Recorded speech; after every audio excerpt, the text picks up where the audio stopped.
Hey everybody, what is going on? I am Maximus Rex, and this is Big Baby Reviews. Today is Saturday, Eric Larsen Day, so we're looking at the Savage Dragon issue number 42, cover dated October 1997. This is a few issues into Savage Dragon's first kind of real big shift and new direction. I guess what I would describe it as, I don't have that much information yet because it's only a few issues in, but kind of the global super team, kind of like the Avengers or the Justice League or something like that. And more specifically within the Image universe and continuity, Eric Larsen's kind of explained it away as Youngblood not being around for some reason or another. It's not really specified in continuity, at least. And the Savage Dragons team kind of replacing Youngblood as the government-sponsored super team.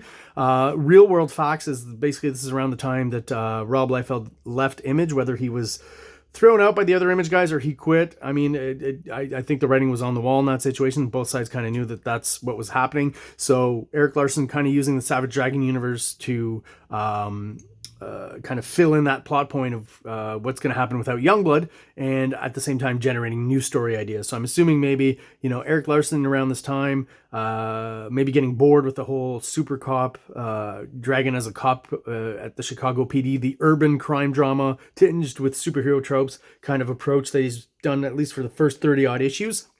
I think the turning point really comes with the fact of how much of Mars Attacks Image he integrates into the Savage Dragon continuity and obviously the overall Image continuity. I think Eric Larsen probably does most of that. I don't know if any other guys did that in their books, and you'll see some more repercussions from Mars Attacks here. And I feel like that at that point is maybe what kind of shows him some other story opportunities he can, you know, other paths he can follow with the Savage Dragon, because maybe again he was getting a little bit bored with the police procedural kind of Savage Dragon superhero book, and now he's just changing the vibe a little bit here.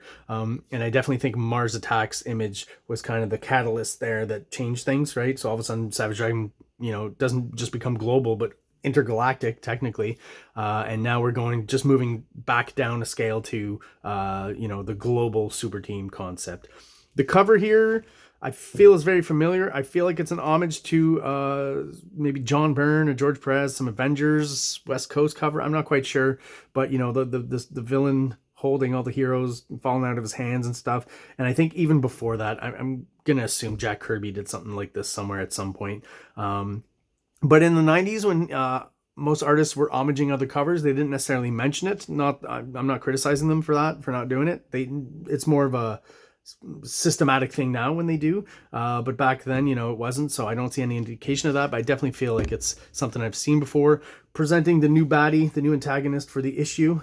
Dark something is his name. I'll figure it out. Let me get to him in the book.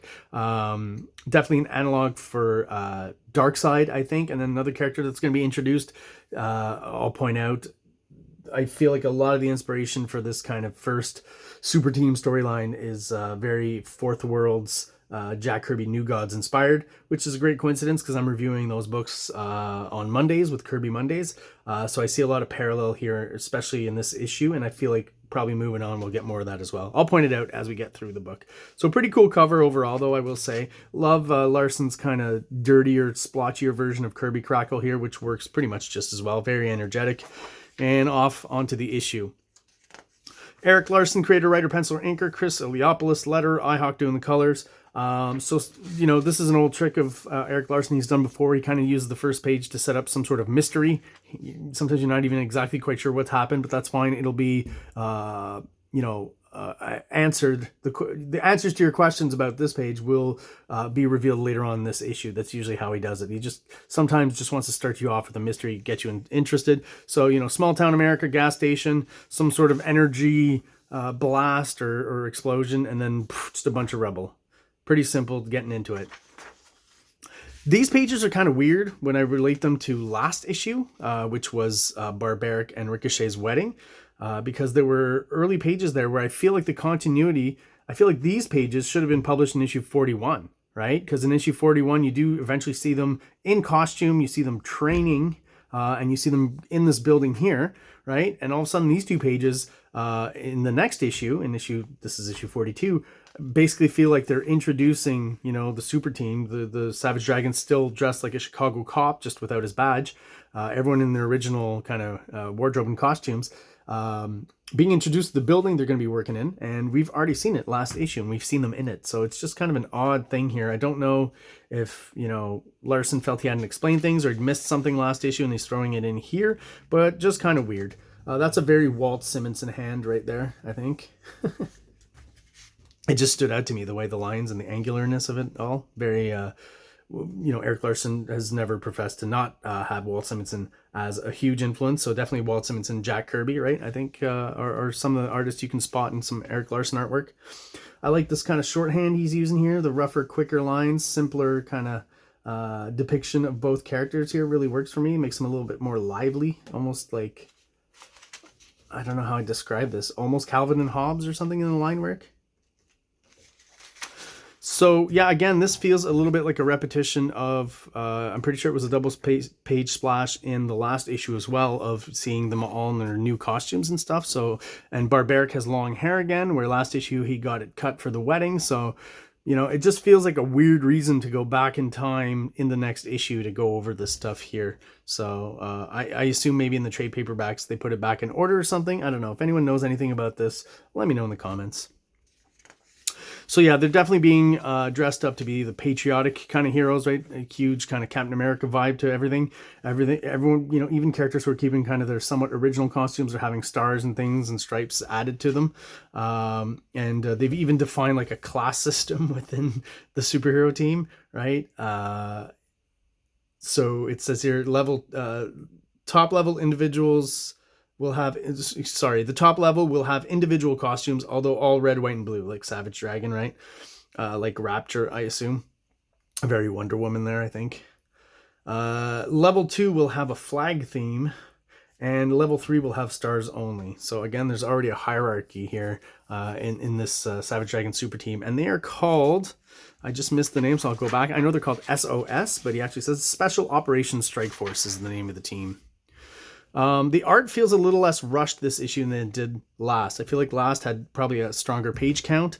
I should double check that, but I feel like it did. There's a lot of work in there, and maybe he was, you know, just burning the candle both ends and working really fast to get that one done. So I feel like on this issue here, there's a little more time spent on details and hatching and stuff as opposed to last issue. But definitely his style is, excuse me, slightly simplified from the early miniseries and stuff, right? He's not pushing quite as hard on the hatching and the image style. I just laughed at this background character, this Batman analog. Very long ears. I don't know exactly what the rest of the costume is. Here's where it ties into Mars Attacks again. I think it's pretty clever. And this whole page has some interesting dot patterns, right? That, you know, even at Image and at hitting issue 42, he's still using this kind of textured background here. The two doors here, and even the actual spaceships down here. And what he's basically explaining is that they kept the flying saucers that were not destroyed from the Mars Attacks books. And basically this global super team is going to be using those ships to travel all around the world and, you know, help people, save people, whatever their missions are, right? Get a bit of a C or D story even here with Mace. I think that's Mace, right? And not quite sure. He's kind of in a vegetative state. He was left there and knocks out the nurse, jumps out the window. So we can be, I guess, sure that some Mace stuff is going to be happening soon in the Savage Dragon.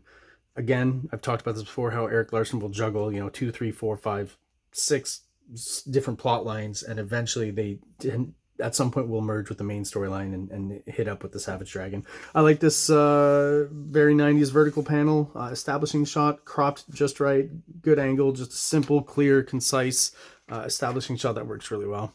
Even the chain link fence here, you know, interestingly inked, just in silhouette, probably done pretty quick, and it works really well. So back to the site where we saw the explosion, and what we see here is that there's some sort of cube that's appeared and robotics and stuff, and then, you know, we got some government nerds here just checking it all out, and out of this block comes this character here. Don't know his name, but you can definitely see the Kirby influence, you know, pretty darn close, I would say, or pretty much either Kalibak from the New Gods or was it Ulick or Ulrich? I think it's Ulick, the damn, what's his name? Not the toad, not the midget. He's an orc. No, he's one of those. Troll. He's a troll. Ulick the troll. There we go. And the fact that he's only got 3 fingers too, I think that was a Ulick thing. So, you know, I don't think anything very original here from Erik Larsen. He's referenced Kirby characters before and created analogs to those. So this is, again, adding credence to the fact that I feel like he's kind of going into, with this storyline, you'll see more example of proof of that here, into New Gods kind of territory, or New Gods influence here. So we got one of the nerds calling SOS, we're under attack, right? So we know that's the Dragons team. Back to a training session, which we had last issue as well. So a lot of training for this young lass here. You know, as I've talked about before, I'll point it out, Larsen's nipple fetish on display here. And our government liaison telling Dragon that they've got a call. So as we saw before, they take the ship from Mars Attacks. Obviously, they're flying away from Washington, the Washington Monument here. Again, just a great way of getting through a panel real quick. These vertical panels, I should be using more of these in my work as establishing shots, because, you know, the tight crop just makes it so you don't have to draw too much. It's very symbolic, and, you know, just 2 quick, simple elements, and you've already, you know, done a whole shitload of storytelling. And Larsen's just really good at it. I mean, even within this simple panel, you got the foreground, you know, leaves and trees, the Washington Monument. You got a few buildings here in the back. You got some birds. You got these majestic clouds, and then you got the ship. So just knowing where to place stuff, right? This probably took him 4 minutes, 5 minutes, I think, Erik Larsen, probably. But it's just, storytelling-wise, just a great panel. I love it. All right, so SOS, here to confront Ulick, or whatever his name is. I don't think we ever get his name. But as I said, you will see very quickly the kind of New Gods vibe that's going to be happening here with our villain that we saw on the cover. A great foreshortened shot here again. Larsen, master of that kind of stuff. I like how he's got the bullets kind of bouncing off Savage Dragon's head. And Savage Dragon's arm. This guy's arm and this guy's face. Obviously not phasing him at all. Another CD storyline, wherever you want to place it on the hierarchy of storylines, where it's being revealed that William is missing, Rita Metermaid is missing, and some other guy is missing too. So the whereabouts of Ralph Johnson are also unknown. So just some weird stuff going on at the police department. 3 members of the team are missing. Obviously, that'll be a mystery to be solved later, I'm pretty sure. And we just get a shot of Frank pining for Dragon, basically. So I'm just going to read this section here by Dragon, because it pretty much explains what's going on here fairly simply. From what we can tell, the inhabitants of the other world are literally substituting chunks of their planet for ours. Right, as we saw before with that cube that was left behind after the explosion in the rubble. Our people have reason to believe that we'll be transported to this other world along with the ground below us. Our goal is to shut them down and get home if possible. That doesn't sound good. Then why don't you stay home? So Rapture already kind of showing a little bit of jealousy towards Jennifer, because she definitely seems, at least from this issue and the one before, to be you know, generating a lot of attention from Dragon, is how I'll put it. So Rapture's kind of a little bit jealous there, even though I don't think they're officially going out anymore, right? So as they're standing around, zoop, the same effect as page 1, and boom, gone. Replaced by some cool machinery here. Kind of, for some reason, like, it almost, to me, this bit here looks like a bit of John Byrne, Jack Kirby kind of deal. Like John Byrne doing a Jack Kirby tech, and then Erik Larsen maybe doing a little bit of John Byrne tech for this one. Gotta assume that's another kind of terraforming machine like we saw before. I mean, I'm assuming. And boom, we're transported somewhere else, and we meet our Dark character, Dark Lord, who, as I said, is definitely an analog for Darkseid. The brain sticking out of these open parts is a weird choice to me, but I mean, it looks cool. Just seems a little bit vulnerable, I guess, if your brain is actually sticking out of your head like that. The boots are very similar, the high thigh boots, kind of like Darkseid as well. And the whole background here, to me, just screams, you know, Apocalypse in New Gods, right? That's all the machinery and stuff. It's Kirby Crackle all throughout. You know, it's not literally said, but it definitely visually is meant to look, to me anyways, like Apocalypse. That's what I see. And Dark Lord, just says resistance is futile, and basically what we're doing is, as they surmised, replacing parts of their world with the Savage Dragon's Earth. So Dark Lord tells them the whole plan and everything, and obviously tells them they're not strong enough to stop him. Grabs the Savage Dragon, throws him out the window. Jennifer jumps out and follows him, while she also gets shot by Dark Lord here with some eye beams that are obviously very reminiscent of the Omega beams that Apocalypse shoots out of his eyes. So again, proof that this is, I don't think he's hiding it in any way, but this is definitely very much Jack Kirby, New Gods, Dark Side influence stuff here.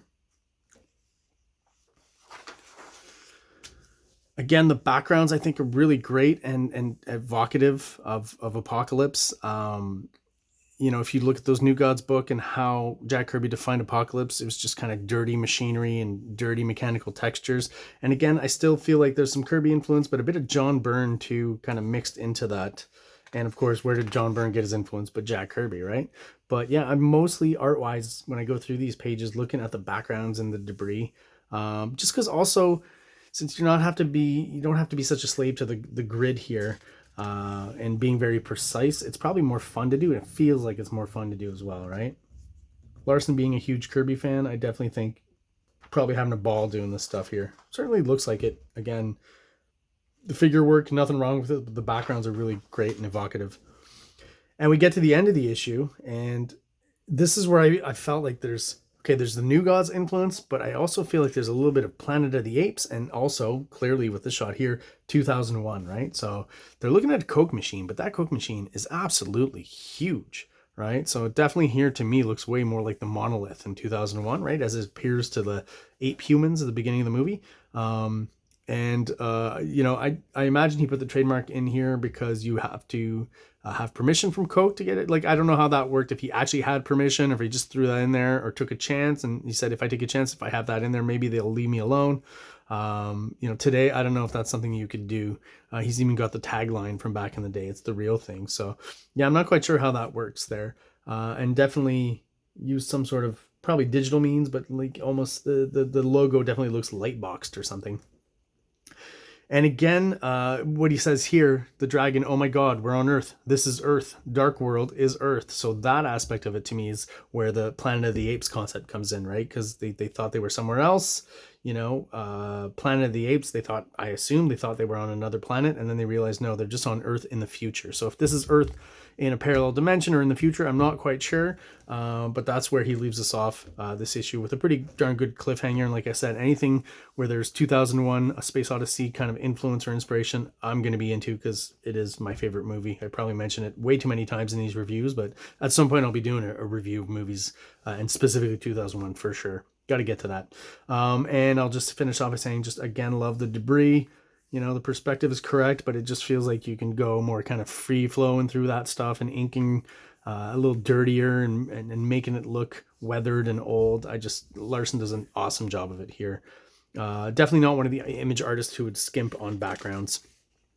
Pretty cool shot here of Vampirella by Joe Quesada, inked by Palmiotti, when he's still kind of drawn comic book art and slightly cartoony art, before he's got two photo referenced, at least in modern times. I'm not quite a fan of, as big a fan of Quesada as when he was drawn in the 90s and early 2000s. All right.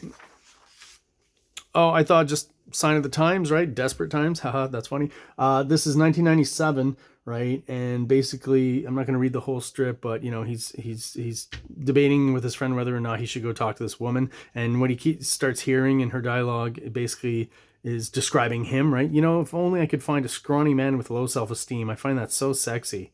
Oh, and he's got to have a unibrow. I think men with one eyebrow are so gorgeous. Excuse me. Of course, he'd have to cook, clean, shave his back, and do my laundry. So not so fond of that. Plus, he'd have to be okay with the fact I used to be a man. And, again, in today's context, I don't know if Erik Larsen would publish something like this today. Does it offend me personally, or do I have taken any offense to it? No, but I feel like in these politically kind of sensitive times, someone would have something to say about this and complain about, rather than just accepting that it's just a goof and a joke, right? So I thought that was kind of an interesting thing. I don't know if anyone would attempt something like that today, as just kind of a general joke for the general population. Oh, I thought this was interesting as well because this artist I'm kind of coveting, I've been coveting in the last few months. I need to get his Dart miniseries at some point. Joseph Sakaris. I still don't know if I'm saying that right, but more of his art here, and just beautiful and distinct and very different from what was going on around that time. So I got to get my ass in gear and find that Dart miniseries. I don't know if he's done anything else. If anyone knows about him and knows about other work and stuff, maybe let me know in the comments. I would really appreciate it. That's my review of Savage Dragon issue number 42, guys. If you're watching and you're still subscribed, thank you so much. I really do appreciate you sticking around. Stick around for more content, obviously, every day. If you are watching but you're not subscribed, please do so below. It only takes a quick second, and it really helps the channel out, helps us grow, and helps get us out there to people who may not know my channel, but who are into comic books and who would possibly be interested. So there you go, guys. On the road to 500 subs. So we are at 487. We only need 13 more to hit that first milestone. Thank you those who have subscribed in the last week or two. I really do appreciate it. We bumped up the numbers. We're almost there. And everyone, again, thank you for watching and have an awesome day. King Comics presents Big Baby, Volume 1, Issues 1 to 13. 204 pages of story and art. King Comics also presents Star Crasher one-shot, 32 pages, cosmic sci-fi surrealist adventure. You can find these fine comics at KINGCOMICS.CA, at MaximusRex13 on Instagram, or on Facebook, MaxRex or Big Baby.